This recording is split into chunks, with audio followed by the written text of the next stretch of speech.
Hello YouTube lover, स्वागत आहे तुमचं एव्हरीडे वंडर्स डायरीमध्ये। तर आज आपण बघतोय दाल फ्राय। करायची पद्धत एकदम सोपी आहे, पण चव मात्र धाबा किंवा हॉटेलच्या दाल फ्राय सारखीच उत्तम लागते। तेव्हा नक्की करून बघा।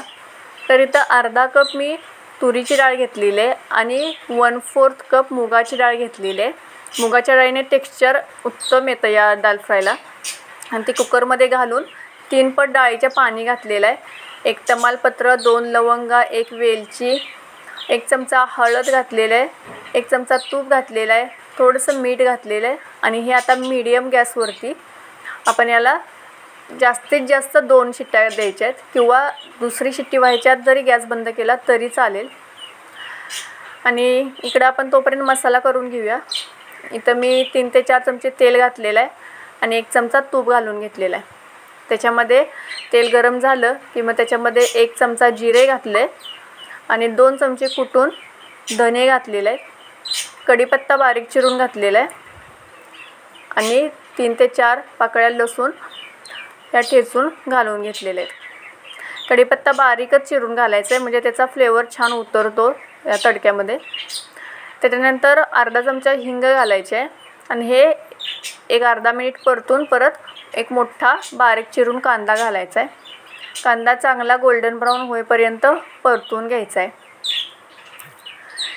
तर हा दाल फ्राय नक्की करून बघा, खूप छान लागते। टेस्ट एकदम करायला सोपा आहे, पण चव मात्र उत्तम लागते। आणि मुगाच्या डाळीमुळे टेक्स्चर एकदम भारी येतं त्याला। मुगाची डाळ पूर्ण 2 शिट्ट्याच्या आत जरी कुकर बंद केला तरी पूर्ण स्मॅश होते, आणि तुरीची डाळ जी आहे ना ती खडी खडी राहते। तर छान होतं हे कॉम्बिनेशन। त्यानंतर कांदा गोल्डन ब्राऊन झाला की एक मीडियम साईजचा टोमॅटो आहे तो बारीक चिरून याच्यामध्ये घालून घ्यायचा आहे।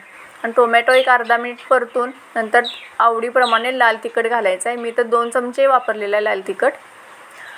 ते सुद्धा थोडंसं परतून मग याच्यामध्ये घालायचं आहे मीठ चवीप्रमाणे। मीठ आपण डाळीतसुद्धा घातले तर त्या बेताने घालायचं आहे इथं।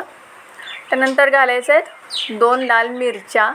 लाल मिरच्याने सुद्धा खूप छान फ्लेवर येतो याच्यामध्ये, तर असतील तर आवर्जून नक्की घाला।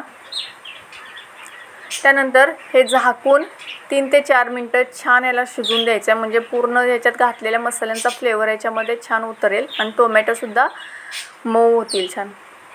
तर मस्त आता झालेलं आहे तयार। आता आपली डाळसुद्धा शिजलेली आहे, तुम्ही बघू शकता छान शिजले डाळ। आणि नंतर मी याच्यामध्ये वरून पाणी घालून परत मिक्स करून घेतलेलं आहे। आता हे सगळं आपण याच्यामध्ये घालूया पॅनमध्ये आणि हे छान मिक्स करून घ्यायचं आहे। गॅस चालूच ठेवलेला आहे, गॅस बंद नाही करायचा, बारीक गॅस ठेवायचा एकदम। तुम्ही पाणी घालून डाळीची कन्सिस्टन्सी ॲडजस्ट करू शकता। तुम्हाला जर जास्त घट्ट वाटत असेल तर अजून पाणी वाढवा, पण पाणी एकदम जास्त वाढवू नका, हळूहळू, किंवा कारण ते एकदम पातळ होईल नंतर, आणि जर आटवायला गेलं तर डाळ पूर्ण शिजून जाईल। त्यामुळं हळूहळूच पाणी वाढवायचं आहे। तडक्यासाठी मी इथं 2 चमचे तेल घेतलेलं आहे, तुम्ही तुपाचा वापर केला तरीसुद्धा चालेल।